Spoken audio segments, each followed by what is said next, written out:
Sa ibang balita, nagpaabot ng tulong ang pamahalaan sa kaanak ng nasawing bakwit sa Albay.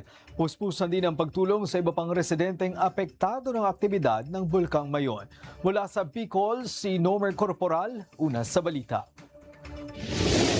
Agad na nagpaabot ng pakikiramay at tulong ang Department of Social Welfare and Development sa pamilyang naulila ng isang evacuee matapos pumanaw habang nagpapagamot sa ospital dahil sa iniindang sakit nitong Sabado.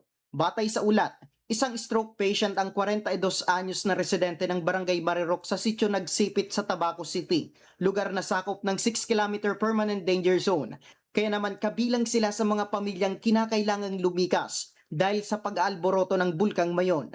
Pero kasabay ng paglikas, kinakailangan siyang i-admit sa ospital at noong Enero 8, inilipat siya sa Bicol Regional Hospital and Medical Center sa Legazpi para sa mas malalim na pagsusuri at gamutan.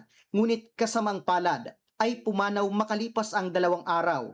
Agad naman tinungo ng kawani ng DSWD Bicol sa panguna ni Regional Director Norman Laurio ang naulilang pamilya sa naturang lugar upang personal na iabot ang cash assistance. Alinsunod sa kautusan ni Pangulong Ferdinand R. Marcos Jr. na agad natugunan ang pangangailangan ng mga apektadong pamilya sa lumalalang sitwasyon ng Bulkang Mayon.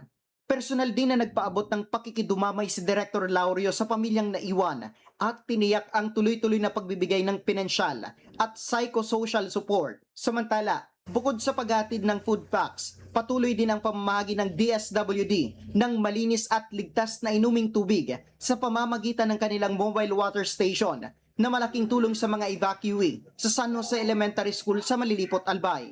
Habang nagtulong-tulong naman ang Philippine Coast Guard at militar upang mapabilis ang pagpapatayo ng tent city ng DSWD sa naturang paaralan na hiniling ng lokal na pamahalaan ng Malilipot bilang pansamantalang tira ng mga pamilyang bakwit mula sa Barangay Calbayog.